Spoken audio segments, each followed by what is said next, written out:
जो फीस है मतलब जो आप ले सकते हैं रेजिडेंट से 50 रुपए है, और वो सब कुछ मिला के मतलब उसमें जीएसटी शामिल है, ठीक है ना। 50 रुपए में जीएसटी शामिल है, मतलब ये नहीं बोला सर 50 बताया तो ये नहीं पता था जीएसटी शामिल है सर, तो उसमें बोला एसजीएसटी सीजीएसटी और अपनी भी जीएसटी लगा दी हमने। तो जीएसटी जो है वो शामिल करके 50 रुपए जो है ऑथराइज रेट है जो आप उससे रेजिडेंट से ले सकते हैं, जो आप उनका डॉक्यूमेंट अपडेट का कार्य कर रहे हैं।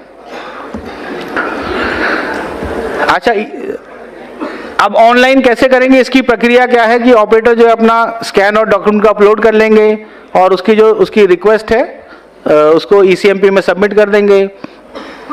सबसे पहला कार्य वहां से शुरू होता है जहां पे आपने उसको क्या किया, मोटिवेट कर दिया, एजुकेट कर दिया।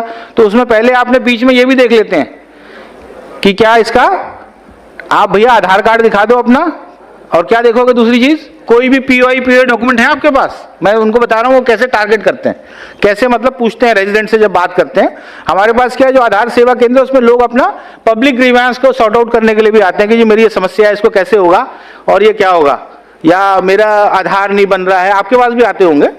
तो उसका वो चेक कर लेता है कि भैया क्या डॉक्यूमेंट है। वो देख रहा था अभी लंच में कितना टाइम है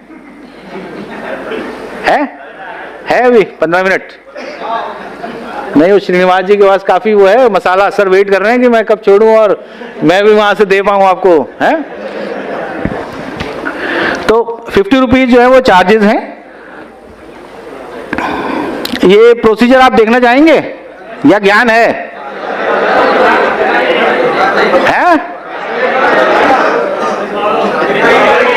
तो देख लो, अरे भाई देख लो, उसमें तो ज्ञान की चीज ही नहीं है। उसमें क्या है, स्क्रीनशॉट ले रखे हैं, वो देखिए स्क्रीन की ओर देखें। तो ऑनलाइन डॉक्यूमेंट अपडेट का तरीका बताया जा रहा है कि किस तरह से होगा। पहली स्क्रीन ये रहेगी जिसमें आप आधार नंबर, एनरोलमेंट, रेजिडेंट की आईडी नंबर डाल सकते हैं, fingerprint of resident and operator through single fingerprint RD device for fetching details. उसमें क्या होगा कि डिटेल फेच होते हैं ना ऑनलाइन में। उसके बाद क्या है, जब आप रेजिडेंट का ईआईडी नंबर, आधार नंबर, फिंगरप्रिंट लगा देंगे ऑपरेटर का अपना, तो उससे फाइंड आधार टैब को दबाना है, फाइंड आधार। ठीक, नीचे देखिए वो लाल रंग से है ना, सब कुछ लाल में है। तो जब फाइंड आधार हो गया एक बार, तो उसमें क्या हो जाएगा, स्क्रीन के ऊपर डाटा आ जाएगा। किसका डाटा आएगा? निवासी का डाटा आ जाएगा, जो आपने डाटा फिट किया था उससे। अब आपने मैच करना है कि भाई जो इसने मुझे डॉक्यूमेंट दिए पीओआई या पीओ हो गए, उससे मैच करता है कि नहीं करता, है ना। सॉफ्टवेयर मतलब जो आपका आधार कार्ड है और जो सॉफ्टवेयर है, दोनों में आप देख रहे हैं कि यहाँ भी मैच कर रहा है, नहीं कर रहा, और मैच कर रहा है तो अगले कदम की ओर बढ़ेंगे। तो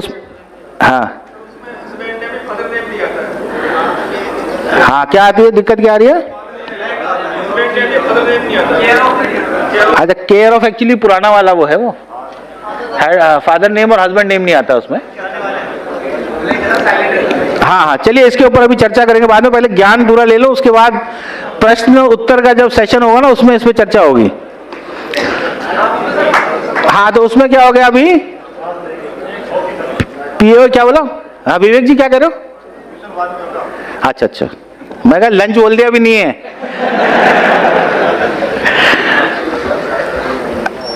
जब आपने एक बार मेल कर दिया पीओआई पीओ डॉक्यूमेंट, उसके बाद लाल रंग में क्या दिखाया उसने, नेक्स्ट टैब दबा दिया। अब आपने जो है वेरीफाई कर लिए डॉक्यूमेंट्स की, भैया ठीक है मिलते जुलते हैं। रेफरेंसेस विंडो ओपन, ऑपरेटर जो है स्कैन करेगा पीओआई पीओ डॉक्यूमेंट जो है, और उसके बाद नेक्स्ट टैब दबा देगा। स्कैनिंग करने के बाद और अटैच करने के बाद डॉक्यूमेंट जो है फोटोग्राफ की विंडो खींचेगी, तो या फोटो ले लेगा और कोई भी रेजिडेंट का एक बायोमेट्रिक आइरिस एक ले लेगा, फिंगरप्रिंट एक ले लेगा, और क्लिक ऑन नेक्स्ट टैब। और उसके बाद जो है रिव्यू विंडो आ जाएगी। रिव्यू में क्या होगा, आ जाएगा उसका data. Review window will showcase the verification details, operator to verify the resident details for final confirmation and click on confirm tab. Confirm दबा देगा ना। आफ्टर कंफर्मेशन ऑपरेटर के पास जो है उसकी बायोमेट्रिक अपनी लगा देगा और verify biometric and then click on save. ठीक, और उसके बाद जब ये प्रोसेस डॉक्यूमेंट अपडेट का समाप्त हो जाएगा, तो उस पर स्क्रीन पे आ जाएगा कि generate declaration request captured successfully will be prompt on screen. Operator क्या करेगा, अपना click print receipt tab and then click on attach document tab for final submission. Print receipt और उसके बाद अटैच डॉक्यूमेंट फाइनल सबमिशन के लिए, और उसके बाद ऑपरेटर अटैच कर देगा रेजिडेंट की साइंड प्रिंट रिसीट और उसके साइंड इनरोलमेंट फॉर्म और क्लिक कर देगा सेव टैब के ऊपर। ये सब कर रखा है ना, ऐसे क्यों देख रहे हो मेरी तरफ फिर। और फाइनली जो है इसके ऊपर अंत में क्या हो जाएगा, complete enrolment for completing the document update request successfully. पैसे तो मिल गए आपको यार, 85 रुपए है लेकिन जीएसटी मिला के। ईसीएमपी ऑफलाइन हाउ, अब देखिए ईसीएमपी ऑफलाइन भी है, ये हमने कौन सा तरीका देखा, ऑनलाइन, वैसे ही ऑफलाइन भी है। दोनों में अंतर क्या है, सिर्फ एक सिंगल फिंगर आरडी डिवाइस नहीं है और दूसरा ऑनलाइन मोड में नहीं, तो आप रियल टाइम वेरिफिकेशन नहीं हो रहा डाटा का, हो रहा है नहीं हो रहा, दैट इज द डिफरेंस। तो ऑपरेटर इनरोलमेंट जो लाइफ साइकिल चेंजेस में जाएगा, क्लिक ऑन, हाँ लाइफ साइकिल ऑप्शन में जाएगा और सिलेक्ट क्या करेगा, ऑफलाइन डॉक्यूमेंट अपडेट को देखिए दाईं तरफ दिख रहा है राइट हैंड साइड टॉप में। उसके बाद जो है फर्स्ट टैब में डेमोग्राफिक डिटेल्स, उसमें आधी जो है आधार नंबर डाल देगा, उसका निवासी का नाम डाल देगा जो उसकी फिजिकल कॉपी है उसके हिसाब से। और इसमें ध्यान ये रखना है कि इसमें कोई भी जो है नाम वगैरह चेंज नहीं होने वाला उसका आधार डेटाबेस में। उसके बाद रेफरेंसेस टैब जो है अपलोड, उसमें पीओ डॉक्यूमेंट को कर दिया जाएगा। रेजिडेंट जो अपना proof of identity proof of address document देगा, किसमें, ओरिजिनल में, फोटोकॉपी ओरिजिनल में होना चाहिए, ठीक है। और उसके बाद आप दबाएंगे तो ड्रॉप डाउन मेनू में आ जाएगा कौन सा वाला डॉक्यूमेंट है, ठीक है ना, ड्राइविंग लाइसेंस से क्या है वो आपने उसको सेलेक्ट कर दिया। और उसके बाद स्कैन द रेजिडेंट के जो डॉक्यूमेंट आपने स्कैन कर दिए, नेम एड्रेस जो आधार कार्ड में थे। उसके बाद अगले स्टेप में आप क्या करेंगे, facial image and biometrics capture करेंगे, जो कि सेम हम उसमें भी कर रहे थे ऑनलाइन में। कोई भी एक एट्रीब्यूट हो सकती है बायोमेट्रिक्स की, राइट लेफ्ट आइरिस, दोनों अंगूठे, fingerprint, left hand right hand, जब भी हम इनरोलमेंट कर रहे हैं, लेकिन ये रियल टाइम बेसिस पे वेरीफाई नहीं होगी। और रिव्यू सेक्शन में केयरफुली चेक करना है आपने जो भी डिटेल्स थे हमारे रेजिडेंट्स के, और उसको फिर क्या करना है, कंफर्म और फिर थैंक यू। चलिए, तो मुझे आशा है कि मैं शायद सफल रहा।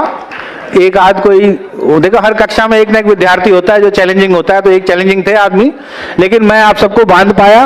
और मुझे उम्मीद है, मुझे विश्वास है, बल्कि उम्मीद ही नहीं, कि डॉक्यूमेंट अपडेट जो इसको एक बहुत बड़ा, जैसे आप फील्ड में जाने वाले हैं, आप 500 लोग कब जा रहे हैं, कल, मतलब कल परसों से जो एकदम से हमारे सिस्टम के ऊपर ओवरलोड कर दोगे आप लोग, है ना। इतना काम आने वाला है, इतना काम आप लोग इस अपॉर्चुनिटी को अवेल करने वाले हैं।